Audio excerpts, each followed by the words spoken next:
Stop letting the weight of creating a masterpiece stop you from playing.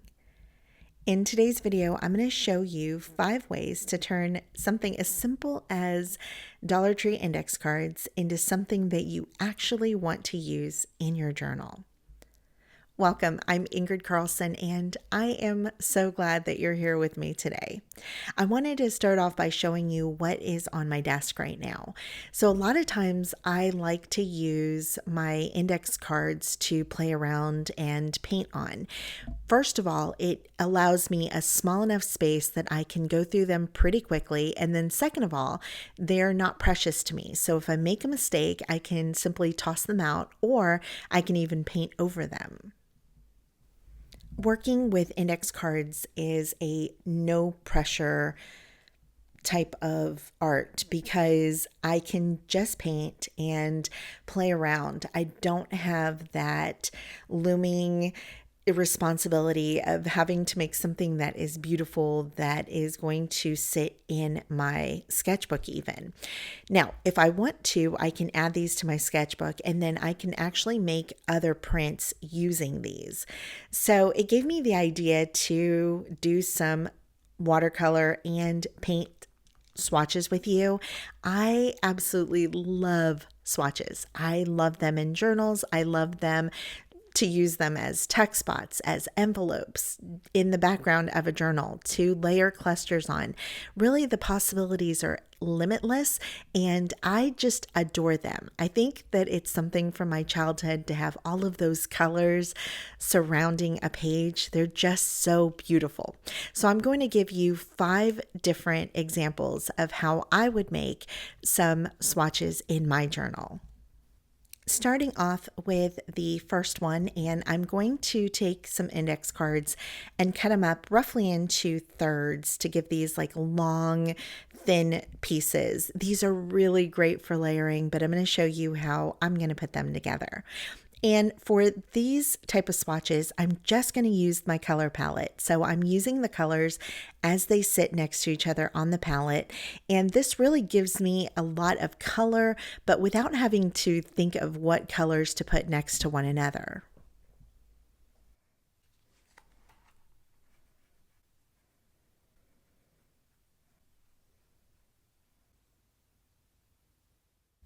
And you can use these individually, like I said, even for backdrops or for layering on clusters, but I'm going to show you how I would stick them into a journal. I'm going to lay them in whatever order I want on top of one another and then poke a hole through all of them and then put them together using a altered safety pin. Now, some other ideas that I think you could do this with a ring, or you can even do this with a brad.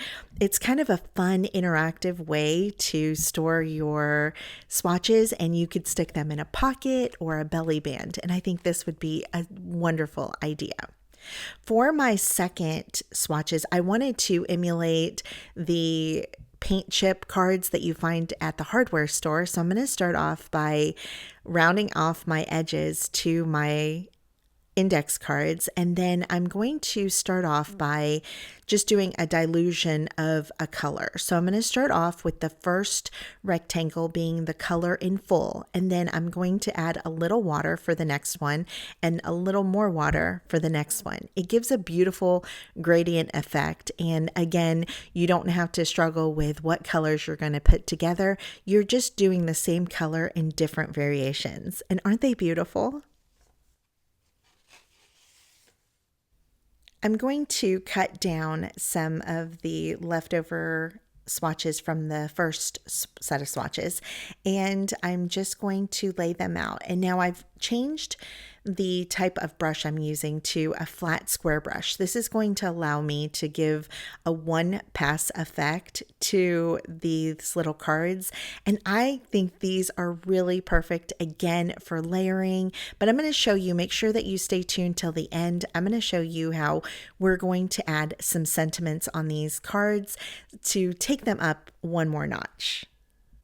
Something I've really been enjoying playing with is my limited palette box. And if you want to know more about this, let me know down in the comments and I can do a video on it. But pretty much I'm using the Zorn color palette, and it's really amazing when you limit your color palette about how many colors you can actually create with just a few colors.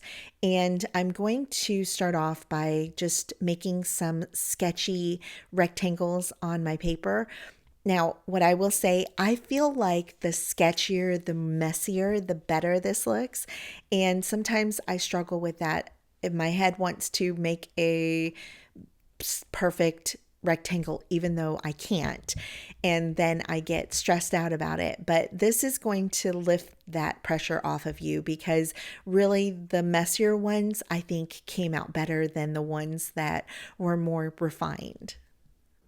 Having a refined color palette like this is really great because number one, you do not need to have a ton of supplies. You can just buy a few colors to work with. Number two, and I think the most important part, especially if you want to upgrade your art practice, is that it pushes you to create new color variations. And the way to do that is just to keep mixing colors and keep practicing. Again, like you saw in the first clip, I had some greens that I had put on into my sketchbook, and they were so great that really that's what led to wanting to do this project today.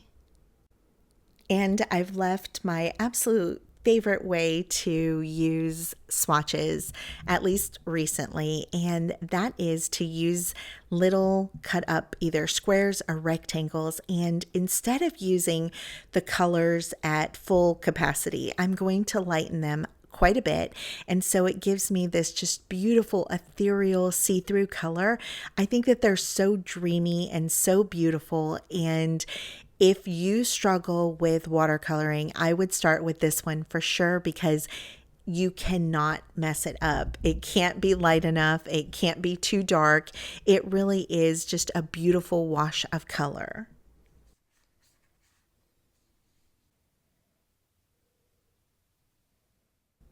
And you can leave your swatches just like this. Like I said, you can use them for layering, for decorating. These would look so beautiful on the side of a page, don't you think? But I'm going to take it up one more notch, and we are going to write some sentiments on these. I'm using a fountain pen, but feel free to use whatever pen you love the most. I will say that I think that this looks best when you have like a very thin line of writing, and so I would suggest a 0.5 or even a 0.3 if you can get your hands on it. So some ideas that I would have here for things that you can write on your cards is days of the week, months of the year. You can do the seasons, the time of day. You can write your favorite songs or albums that have shaped you, lyrics that you want to commemorate. There could be places where you lived, like these here. These are kind of all built around my life in Florida. You can write different cities or towns that you love or that you've lived in. You can write the names of people that have touched your life that you've come across. You can write milestones for your first, last, unexpected pivots in your life, childhood memories. You can do the names of plants or flowers that you love. You can even name these colors. I think of like the makeup companies, how they have like really fun names for lipsticks or nail polishes. You could do something like that where you name all of the colors that you just created. Either way, the sky's the limit for the imagination that you can have making just some simple swatches, and how they can, number one, bust up if you are feeling a little bit maybe where you don't have a lot of artistic inspiration at the moment. This can definitely kickstart that for you. And number two, I just think that they're beautiful and I love adding them, and I hope that this inspired you to add some to your page. And I'd love to know, are color swatches something that you've used before? And if not, or is it something that you're considering using in the future? I want to thank you so much for being here, for all of your love and your comments, and all of that. I could not run this channel without you. I thank you from the bottom of my heart. And I want to remind you today, in case someone has not told you, you matter. You are strong. You are smart. And you are loved unconditionally. Until next time, love you. Bye.